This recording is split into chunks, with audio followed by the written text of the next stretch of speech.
असम में फिर एक बार बीजेपी की सरकार बनी है और इस बार 15वें मुख्यमंत्री बने हैं हेमंत बिस्व शर्मा।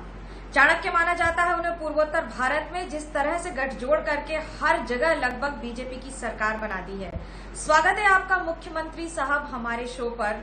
हेमंत दा, सबसे पहले वो 3 बड़ी बातें जो आप अपनी सरकार के जरिए सबसे पहले करेंगे वो बताएं। मनोज्ञा, ये तो बोलने का अभी बात ही नहीं है कि कोविड पैंडेमिक को कंटेन करना और कोविड से लड़ना आज का दिन में वही सबसे बड़ा हमारा सामने चैलेंजेस है और हम लोग सब मिलके ये चैलेंज का सामना करना पड़ेगा।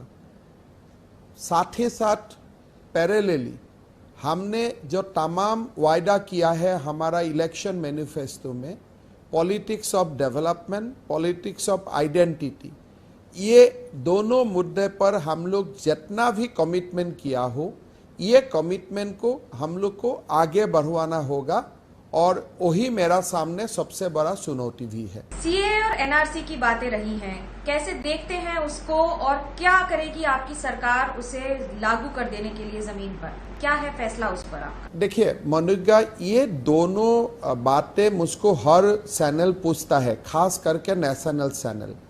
पहला बात आपको समझना चाहिए कि एनआरसी का मुद्दा में असम में कोई विरोध नहीं है। कांग्रेस भी in the context of Assam NRC को स्वागत करते हैं, यूडीएफ भी स्वागत करता है, बीजेपी, एजीपी, तमाम पॉलिटिकल स्पेक्ट्रम का लोग एनआरसी को स्वागत करता है। इसलिए लोगों को मानना है कि through NRC only the wax foreign national issue can be finally resolve.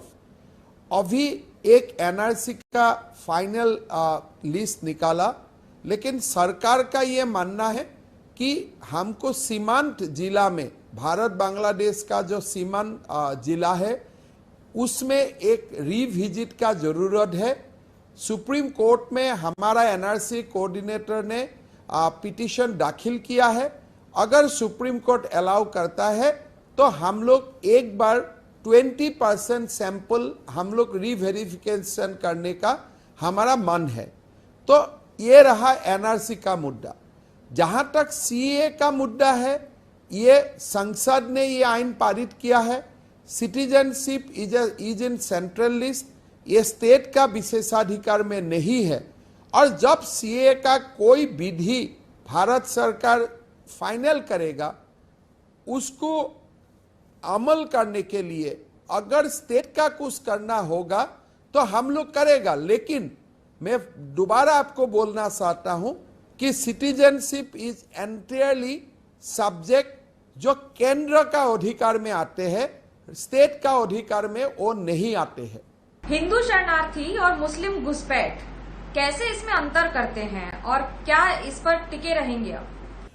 देखिए, जो आइडेंटिटी का इश्यू में जो बीजेपी का व्यू है वो व्यू हमारा रहेगा। हम ये चाहता हो कि हमारा यहाँ इकोनॉमिक घुसपैठ ना हो। जो हमारा अपना सिटीजन के लिए हमारा जो सुविधा हमको करना चाहिए, वो सुविधा अभी भी हम लोग नहीं कर पा रहा हूँ। सबके लिए अभी भी मकान नहीं है। पीएम अभी सबके लिए मकान बनाने का दायित्व हम लोग को दिया है। रोड नेटवर्क का कमी है, जल का कमी है, अभी भी पाइपलाइन से वाटर नहीं है। तो वो काम हम लोग को करना है। लेकिन अगर हजारों लोग बाहर से आते हैं तो हम कैसे ये काम कर पाऊंगा? तो हमारा ये सीधा बात है कि इकोनॉमिक माइग्रेशन ये खत्म होना चाहिए।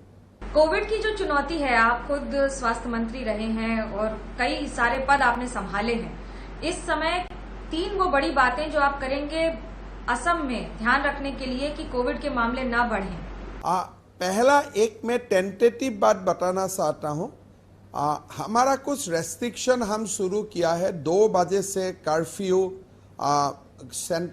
ऑफिसेज हम लोग पूरा बंद कर दिया हूं। लास्ट 3-4 डेज से मेरा ऐसा है कि थोड़ा सा नंबर स्टेबल हुआ है। एक समय गुवाहाटी में हम 1600 तक पहुंच गया था, लेकिन लास्ट 3 डेज हम 1100-1200 तक नीचे आया हूं।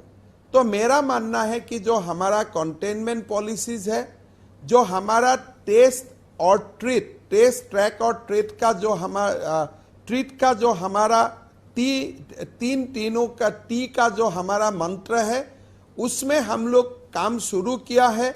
और मेरा मानना है कि अगर हम इसी रास्ता में चलते रहता हूं तो कोविड कुछ ना कुछ कंट्रोल में अगले 10 दिन में आ जाना चाहिए।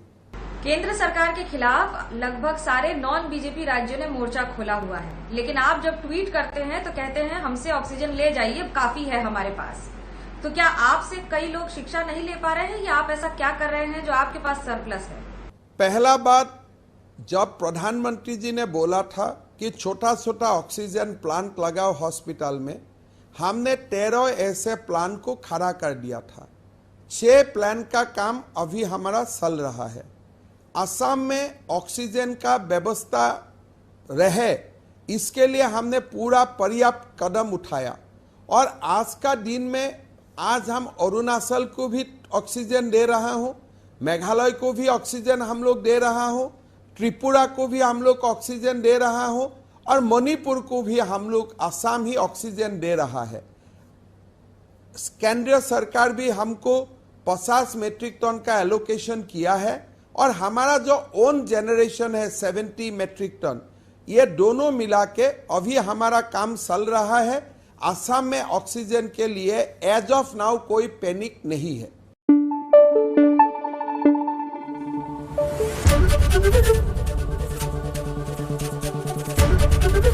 एबीपी न्यूज आपको रखे आगे।